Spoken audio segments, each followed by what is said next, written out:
Hello दोस्तों, welcome back to the channel Srishti study point. और जी हाँ, आज मैं लेके आई हूँ करंट अफेयर, वो भी मार्च महीने का, यानी कि जो महीना चल रहा है इस समय उसका।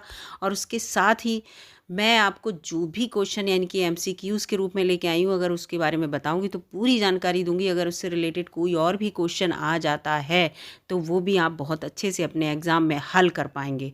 लेकिन यहाँ पर एक बात और बता दूँ कि मार्च के सारे क्वेश्चन यहाँ पर नहीं हैं।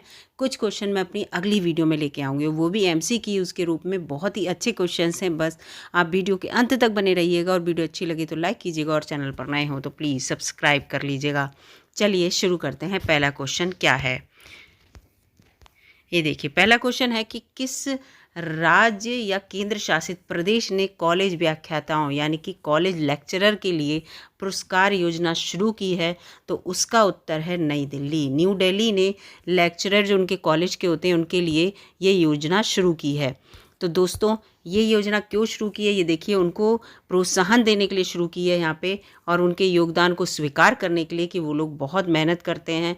यानी कि छात्रों का जो प्रतिक्रिया होगी उसके द्वारा, परिणामों में जो सुधार होगा उसके द्वारा, शोध कार्य, पाठ्येतर गतिविधियाँ यानी कि जो एक्स्ट्रा करिकुलम एक्टिविटीज़ होती हैं, शिक्षा के जो दूसरे क्षेत्रों में वो जो कार्य करते हैं, उस आधार पर वो चुनेंगे कि कौन सा लेक्चरर उनका बहुत अच्छा है, फिर उसको वो पुरस्कृत करेंगे। इस तरह से उनने इस योजना को बनाया है, जिससे कि सारे टीचर्स जो हैं, जो भी लेक्चरर हैं, वो मोटिवेट हों और अच्छे से अच्छा कार्य करने की सोचें।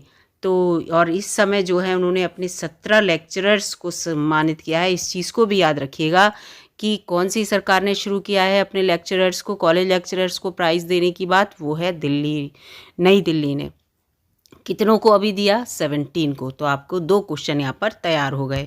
इसके साथ ही अगला क्वेश्चन जो कि बहुत इंपॉर्टेंट है, क्योंकि अगर फीमेल और लड़कियों से संबंधित अगर कोई क्वेश्चन है तो वो बहुत इंपॉर्टेंट हो जाता है। तो यहाँ पे यही क्वेश्चन पूछा, किस संस्था ने विंग्स रिपोर्ट 2022, विंग्स, ये जो विंग्स पंख वाली बात होती है वो वाला, विंग्स रिपोर्ट 2022 जारी की है? तो वो है बच्चों को बचाओ, यानी कि सेव द चाइल्ड, इससे संबंधित है। तो यहाँ पे देखिए विंग्स, ये लिखा है विंग्स, आपको दिख रहा है। विंग्स का मतलब क्या है? भारत की लड़कियों की दुनिया। भारत की जो लड़कियां हैं उनकी दुनिया कैसी है, उनका अस्तित्व कैसा है भारत में, इसको लेकर। तो हर 4 साल में जो है सेव द चिल्ड्रन संगठन के द्वारा ये रिपोर्ट तैयार की जाती है। सेव द चिल्ड्रन एक संगठन है, तो वो भारत की लड़कियों की दुनिया के संबंध में यानी कि विंग्स की रिपोर्ट अपनी देता है। तो हाल ही में उन्होंने जारी रिपोर्ट के अनुसार ये बताया है कि भारत में केवल 33% लड़कियों ने लॉकडाउन के दौरान ऑनलाइन कक्षाओं में भाग लिया, और जो रिमेनिंग रह गई थी लड़कियां, यानी कि 2/3 जो लड़कियां थीं, उन्होंने अपने स्वास्थ्य और पोषण की सेवाओं के लिए ही संघर्ष करती रह गईं। यानी कि शिक्षा के क्षेत्र में वो लॉकडाउन के टाइम में आगे नहीं आई। ये उन्होंने अपनी रिपोर्ट दी है। तो याद रखिएगा, कौन विंग्स का मतलब क्या है, इसको याद रख लीजिएगा। ये भी आ सकता है भारत की लड़कियों की दुनिया। कौन सा संगठन है? Save the children. कितने साल में रिपोर्ट देता है? हर 4 साल में रिपोर्ट देता है। लॉकडाउन में कितनी लड़कियों ने अपनी ऑनलाइन क्लासेस ली? 33% लड़कियों ने। तो 4-5 क्वेश्चन इस क्वेश्चन से आपके तैयार हो गए। इस चीज़ को याद रखिएगा, और ये क्वेश्चन बहुत इंपॉर्टेंट है। चलिए बात करते हैं अगले क्वेश्चन पे। अगला क्वेश्चन है बहुत इंपॉर्टेंट, अंतर्राष्ट्रीय दूरसंचार संघ का मुख्यालय कहाँ है? अंतर्राष्ट्रीय दूरसंचार संघ, ये एक नया सा क्वेश्चन आपको लग रहा होगा। और वैसे भी अब जो भी परीक्षा कराता है, जैसे भी परीक्षाएं आती हैं, प्रश्न आते हैं, तो उनमें कुछ नए टाइप के क्वेश्चन आते हैं। तो इसका उत्तर है जिनेवा, यानी कि स्विट्जरलैंड, जिनेवा जो है अंतर्राष्ट्रीय दूरसंचार संघ का मुख्यालय। यहाँ पे मैं आपको बता दूं, अंतर्राष्ट्रीय दूरसंचार संघ सूचना और संचार प्रौद्योगिकी के लिए संयुक्त राष्ट्र की एक विशेष एजेंसी है, यानी कि यूएन की एक विशेष एजेंसी है। इसका मुख्यालय जिनेवा, स्विट्जरलैंड में, जो मैं बता चुकी हूँ। इसकी स्थापना कब हुई, इसको याद रखिएगा, 17 मई 1865 को पेरिस में। स्थापना का स्थान अलग है, स्थापना की डेट याद रखिएगा, मुख्यालय इसका जिनेवा में है, इस चीज़ को याद रखिएगा। और हाल ही में ये क्यों हमारी चर्चाओं में है बता दूं, भारत ने हाल ही में ITU, याद रखिएगा ITU international telecommunication union, जिसे हम हिंदी में अंतर्राष्ट्रीय दूरसंचार संघ कहते हैं, के क्षेत्र कार्यालय और नवाचार केंद्र की स्थापना के लिए अंतर्राष्ट्रीय दूरसंचार संघ के साथ मेजबान देश समझौते यानी कि HCA किसे कहते हैं? HCA जो है होस्ट कंट्री एग्रीमेंट जो होता है, डॉक्यूमेंट एंड सर्टिफिकेट्स पर हस्ताक्षर किए हैं, यानी कि यहाँ पर अपना केंद्र बनाने के लिए हस्ताक्षर किए हैं। और कहाँ पर केंद्र स्थापित किया गया? नई दिल्ली में, याद रखिएगा, कहाँ? नई दिल्ली में। तो ये क्वेश्चन भी आप बिल्कुल ध्यान में रखिए कि जो ITU यानी कि इंटरनेशनल टेलीकम्युनिकेशन यूनियन, अंतर्राष्ट्रीय दूरसंचार संघ का जो कार्यालय भारत में कहाँ पर बनेगा? वो बनेगा दिल्ली में। इस चीज़ को याद रखिएगा, नई दिल्ली में। ये एक नया क्वेश्चन आपको मिला है। इसकी स्थापना भी पेरिस में भी मैं बता चुकी हूँ। इसका मुख्यालय जिनेवा स्विट्ज़रलैंड में है। ये सब याद रखिएगा। काफ़ी क्वेश्चन इससे आपको मिल गए। अगला क्वेश्चन आ गया, हाल ही में भारत का सबसे बड़ा EV चार्जिंग यानी कि E for electronic, V for vehicle, electronic vehicle charging station कहाँ स्थापित किया गया है? सबसे बड़ा तो वो है गुरुग्राम, हरियाणा में। याद रखिएगा, कहाँ किया गया? गुरुग्राम, हरियाणा में इसको स्थापित किया गया। अब इसके बारे में देख लेते हैं थोड़ा सा। यहाँ पे देखिए लिखा है, भारत का सबसे बड़ा इलेक्ट्रॉनिक वाहन चार्जिंग यानी कि EV, electronic vehicle charging station Gurugram, Haryana में 72 AC slow charger, 24 DC fast charger, कुल 96, दोनों को आप जोड़ेंगे 96 चार्जिंग पॉइंट के साथ स्थापित किया गया। चार्जिंग स्टेशन इलेक्ट्रीफाई द्वारा संचालित हैं और जयपुर दिल्ली आगरा राजमार्ग पर स्थित है। ये क्वेश्चन याद रखिएगा, कहाँ पर है ये? जयपुर दिल्ली आगरा राजमार्ग पर। कितने चार्जिंग पॉइंट हैं ये भी याद रखिएगा। इसे एक अति आधुनिक चार्जिंग स्टेशन कहा जाता है जो सरकार द्वारा निर्धारित सभी नियामक मानकों को पूरा करता है। क्योंकि सारे मानक पूरा कर रहा है तो ये अति आधुनिक चार्जिंग स्टेशन होगा ही, क्योंकि इसमें सारी जो आधुनिक फैसिलिटी हैं वो उपलब्ध होंगी। और इलेक्ट्रॉनिक वाहन आजकल बहुत चल रहे हैं। आप लोगों ने इलेक्ट्रिक बस देखी होंगी अपने लोकल एरियाज़ में चलती हुई इस समय। अगले क्वेश्चन पे आते हैं, इमारतों के लिए पर्यावरण विनियमों के मसौदे के अनुसार प्लॉट क्षेत्र का कितना प्रतिशत वृक्ष आच्छादित होना चाहिए? यानी कि अगर आपका प्लॉट एरिया है, आप जिसमें मकान बनाना चाह रहे हैं, भवन निर्माण करना चाह रहे हैं, तो वहाँ पर कितने प्रतिशत वृक्ष होने चाहिए? तो यहाँ पे आंसर है इसका 10%। याद रखिएगा 10%। यहाँ पे देखिए पूरा उन्होंने अपना आंकड़ा दे रखा है। पर्यावरण मंत्रालय ने भवन निर्माण पर्यावरण प्रबंधन नियमन 2022, जिसे इंग्लिश में building construction environment management regulations कहते हैं, पर एक मसौदा अधिसूचना जारी की है। इनके अनुसार प्रत्येक 80 वर्ग मीटर भूमि पर कम से कम एक पेड़ लगाया जाए। अगर आपके पास 80 वर्ग मीटर भूमि है तो आप एक पेड़ आपके पास में ज़रूर होना चाहिए, ताकि आवासीय व्यावसायिक निर्माण स्थलों पर उनके भूखंड क्षेत्र का कम से कम 10%, यही इसका उत्तर था, वृक्षों से आच्छादित हो सके। तो इसका आप याद रखिएगा कौन सी क्या कहते हैं रेगुलेशन है। और याद रखिएगा बिल्कुल नया है ये 2022 का, अभी 2023 चल रही है, 2022 में बना है ये। पर्यावरण मंत्रालय ने बनाया है भवन निर्माण पर्यावरण प्रबंधन विनियम 2022, जिसे इंग्लिश में building construction environment management regulations भी कहेंगे। और इसको हो सकता है वो शॉर्ट में दे दें, ऐसे दे दें VCEMR 2022, हम समझ ही ना पाए क्या है। तो इस चीज़ को भी याद रखिएगा, बहुत नया है तो क्वेश्चन आने की उम्मीद है, और हमारे पर्यावरण से संबंधित है तो इसलिए भी इसका क्वेश्चन आने की बहुत उम्मीद है।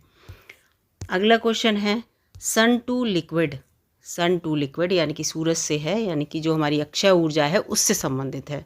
सन टू लिक्विड ईंधन का उपयोग करने वाली दुनिया की पहली एयरलाइन कौन सी है? तो इसका उत्तर है स्विस एयरलाइन। स्विस एयरलाइन पहली है जो सन टू लिक्विड ईंधन का उपयोग करेगी। इसको भी देख लेते हैं। स्विस और इसकी मूल कंपनी जो है लुफ्थांसा समूह, इसका जो समूह है, ने अपने सौर ईंधन का उपयोग करने के लिए सिंथेटिक ईंधन समूह सिन्हेलियन के साथ भागीदारी की है। जो भी ये जो समूह है दूसरा, ये सिंथेटिक ईंधन समूह, इसके साथ भागीदारी की है। यह स्विस को सन 2 लिक्विड ईंधन का उपयोग करने वाली दुनिया की पहली एयरलाइन बना देगा। जब ये स्विस इस चीज़ का यूज़ करेगी तो ये पहली एयरलाइन बन जाएगी। स्विट्ज़रलैंड स्थित सिन्हेलियन ने अक्षय ऊर्जा स्रोतों यानी कि सन से टिकाऊ विमानन ईंधन के निर्माण के लिए एक तकनीक विकसित की है। उन्होंने एक टेक्नोलॉजी विकसित कर ली है कि जो सन से जो रेज आती हैं उनसे कैसे वो अपने लिए ईंधन बना पाएंगे। तो स्विस ने उसके साथ भागीदारी कर ली है और फिर वो स्विस इस चीज़ का, जो स्विस एयरलाइन है वो इसका उपयोग करेगा। अगला क्वेश्चन है दोस्तों, कौन सा शहर international bio resource conclave and ethnopharmacology congress 2023 का मेज़बान होगा। याद रखिएगा ये 2023 की खबर है, अभी लेटेस्ट मेज़बानी की खबर है, तो बहुत इंपॉर्टेंट क्वेश्चन बन जाता है और ये हमारे पर्यावरण से संबंधित भी है, इसलिए इसको याद रखिएगा। इसका उत्तर है इम्फाल, है ना। तो इम्फाल आपको बता दें मणिपुर की राजधानी है। किसकी है? मणिपुर की। तो यहाँ पर इसके बारे में लिखा भी है। इम्फाल मणिपुर में international bio resource conclave and ethnopharmacology congress 2023 जो है उसमें शुरू हो चुकी है। केंद्रीय मंत्री डॉक्टर जितेंद्र सिंह ने अंतर्राष्ट्रीय बायोटेक कॉन्क्लेव का उद्घाटन किया। स्वतंत्रता के बाद पहली बार, ये इसलिए इम्पोर्टेंट है क्योंकि उत्तर पूर्व क्षेत्र में ये पहली बार इस तरह का कोई कांग्रेस हो रही है और उत्तर पूर्व क्षेत्र में प्रौद्योगिकी पर एक अंतर्राष्ट्रीय सम्मेलन आयोजित किया जा रहा है। सम्मेलन में 35 से अधिक देश, ये कि क्वेश्चन है कितने देशों ने 35 से अधिक प्रतिनिधित्व करने के लिए कितनी अंतर्राष्ट्रीय और अंतर्राष्ट्रीय प्रतिनिधियों ने भाग लिया? 700। याद रखिएगा इन सब ने इसमें भाग लिया। तो कहाँ पे हुई ये, इसकी मेज़बानी किसने की? इम्फाल ने की, यानी कि इम्फाल का मतलब मणिपुर में। ठीक है, याद रखिएगा। अगला क्वेश्चन है, भारत के G20 प्रेसिडेंसी के तहत W20, इसके बारे में मैं आपको पहले भी बता चुकी हूँ। W फॉर यहाँ पे वुमेन है, याद रखिएगा। फीमेल्स को प्रोत्साहन देने के लिए रिसेप्शन मीटिंग की मेज़बानी कौन सा शहर कर रहा है? इसको बताइए कौन सा शहर कर रहा है। तो इसका आंसर जो है दोस्तों औरंगाबाद। यहाँ थोड़ा सा कन्फ्यूज़न हो गया था, तो यहाँ का जो इसका आंसर है वो है औरंगाबाद। औरंगाबाद इसकी मेज़बानी कर रहा है। ये बहुत इंपॉर्टेंट है क्योंकि फ़ीमेल से रिलेटेड है। अगर फीमेल से रिलेटेड मैंने पहले बता दिया, जो भी चीज़ है उसको आपको बिल्कुल अच्छे से याद कर लेना है। W20 देखिए आ गया यहाँ पे, महिला 20। G20 के तहत एक आधिकारिक सगाई समूह है जिसे 2015 में तुर्की की अध्यक्षता के दौरान स्थापित किया गया था। ये भी याद रखिएगा कब स्थापित किया गया, 2015 में। किसकी अध्यक्षता? तुर्की की। इसको भी याद रखिएगा। औरंगाबाद ने W20 की शुरुआत की बैठक की मेज़बानी की और उसके बाद अप्रैल में जब होगी, अब औरंगाबाद ने तो इसकी शुरुआत कर दी W20 की, अब अप्रैल में जयपुर में होगी, राजस्थान में होगी 2 बार W20 की अंतर्राष्ट्रीय बैठक। फिर जून में जो है इसका एक शिखर सम्मेलन होगा जो कि महाबलीपुरम तमिलनाडु में होगा, ये भी याद रखिएगा। तो यानी कि इसकी 3 बैठक हुई, एक औरंगाबाद, फिर अब जयपुर और राजस्थान में अप्रैल में होंगी, फिर एक शिखर सम्मेलन होगा जो कि महाबलीपुरम तमिलनाडु में होगा। कब होगा? जून में होगा। तो इस चीज़ को याद रखिएगा। W20 बहुत इंपॉर्टेंट है, अभी बहुत चर्चाओं में भी चल रहा है। अगला क्वेश्चन है, किस शहर का नाम बदलकर छत्रपति संभाजी नगर रखा गया? क्वेश्चन मैंने आपसे अपनी किसी वीडियो में भी पूछा था कि इसका आंसर आप मुझे कमेंट बॉक्स में दीजिए कि किसका नाम बदलकर रखा गया। जी हाँ, औरंगाबाद का। औरंगाबाद का नाम बदलकर छत्रपति संभाजी नगर रखा गया। ये देखिए यहाँ पे केंद्रीय गृह मंत्रालय से अनापत्ति पत्र प्राप्त करके ये बात क्यों लिखी है? क्योंकि किसी भी राज्य का नाम बदलना, उसकी सीमा में बढ़ाना या कम करना, ये सब केंद्र के हाथ में होता है, संसद के हाथ में। जो राज्य होता है वो केवल अपना एक उनके लिए लिख के भेज सकता है अपनी एप्लीकेशन कि हाँ इसका नाम बदल दिया जाए, या इस क्षेत्र में हमारे यहाँ बहुत जनसंख्या है तो बांट दिया जाए, ये सब। लेकिन उनके अधिकार क्षेत्र में कुछ नहीं होता, तो इसीलिए ये बात लिखी है। महाराष्ट्र सरकार ने औरंगाबाद शहर का नाम बदलकर छत्रपति संभाजी नगर और उस्मानाबाद शहर का नाम धाराशिव करने की अधिसूचना जारी की है। अब याद रख लीजिएगा, औरंगाबाद का तो आपको पता चल गया संभाजी नगर, अब उस्मानाबाद शहर का नाम भी याद रखिए धाराशिव। ठीक है, 2 क्वेश्चन आपके तैयार हो गए। औरंगाबाद महाराष्ट्र राज्य का एक शहर है जो 17वीं शताब्दी में संगमरमर बीवी का मकबरा, याद है आपको? औरंगजेब उसने बनवाया था अपनी पत्नी की याद में, औरंगजेब ने, ये वही है। तो तीर्थ स्थल के लिए जाना जाता है। ये ताजमहल की तर्ज पर बना हुआ है, ताजमहल जैसा लगता है लेकिन है नहीं ताजमहल जैसा। उसने बनाया तो ऐसे ही था औरंगजेब ने कि मैं अपनी वाइफ के लिए उसकी याद में मकबरा बनाऊंगा बिल्कुल ताजमहल जैसा, ठीक है।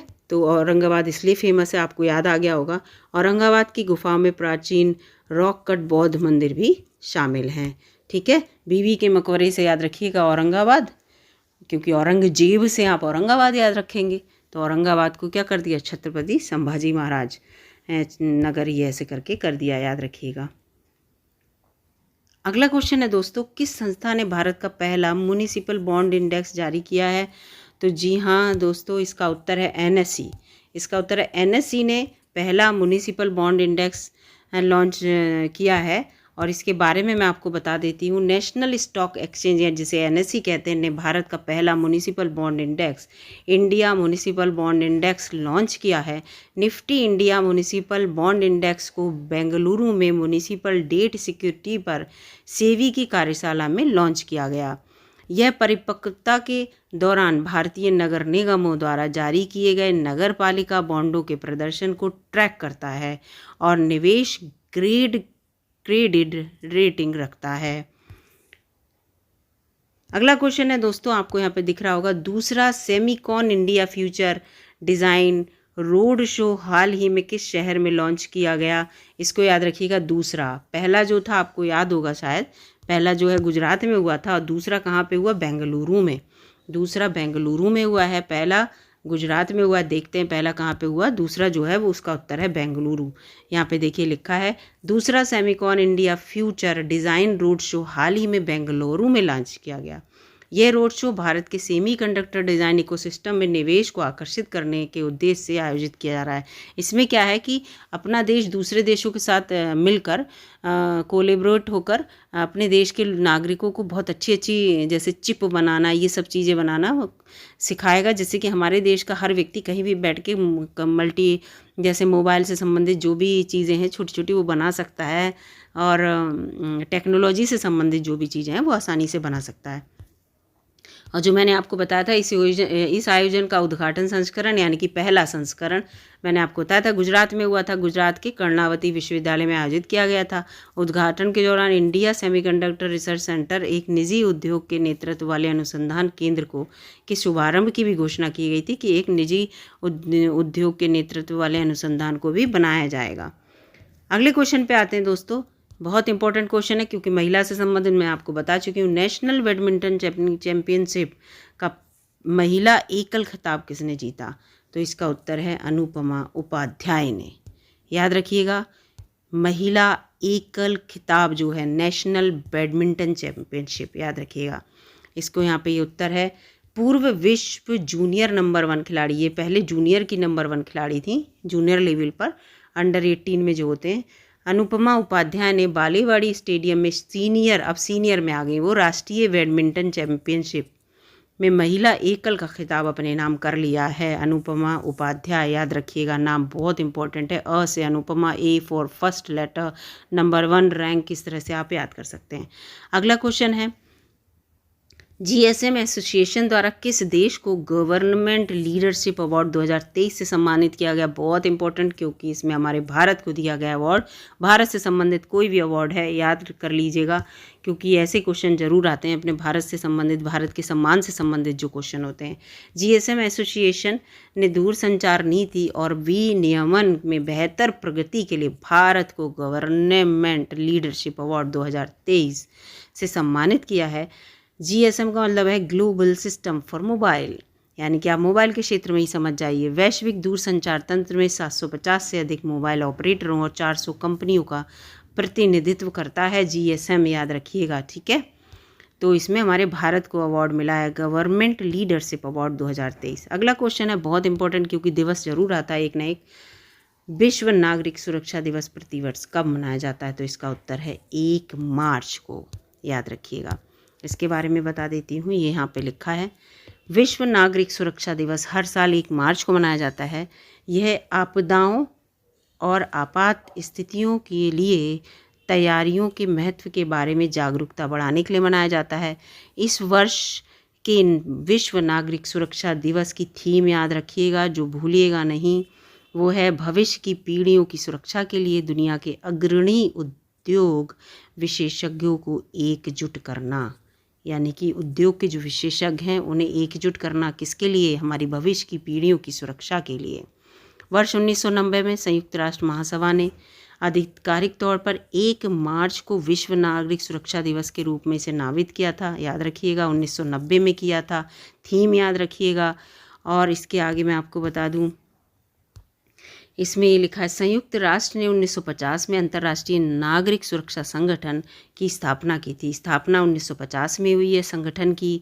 इसका मुख्यालय जिनेवा स्विट्जरलैंड में। इससे पहले मैं पहले भी बता चुकी हूँ जिनेवा में किसका मुख्यालय है, तो वो भी आप ध्यान रखिएगा।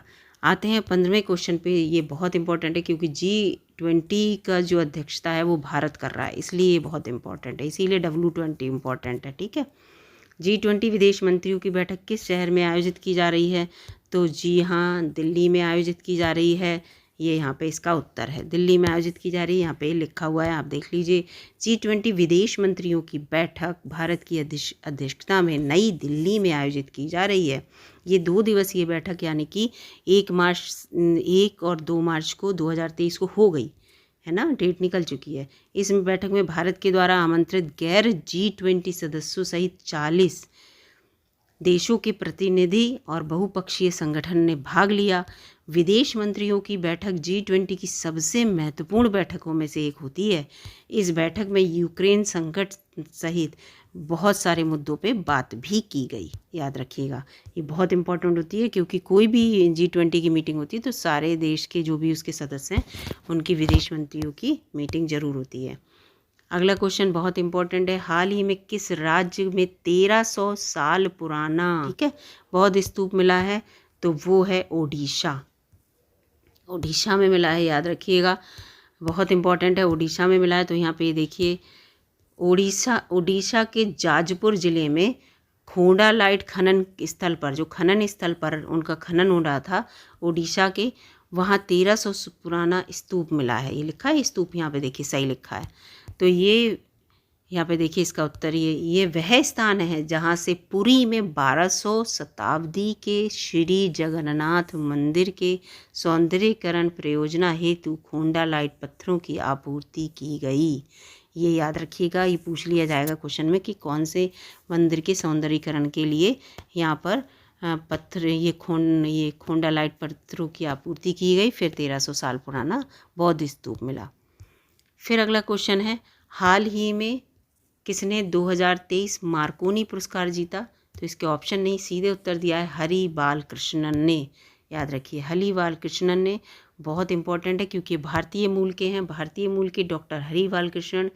कंप्यूटर साइंस का सबसे बड़ा अवार्ड इन्हें मिला है, कौन सा? मार्कोनी प्राइज़ 2023, कंप्यूटर साइंस का सबसे बड़ा पुरस्कार। MIT यानी कि MIT आपने सुना ही होगा नाम। MIT के प्रोफेसर हरि बालकृष्णन को वायर्ड और wireless networking, mobile sensing, distributed system में उनकी डिस्कवरी के लिए प्रतिष्ठित मार्कोनी प्राइज़ मिला है।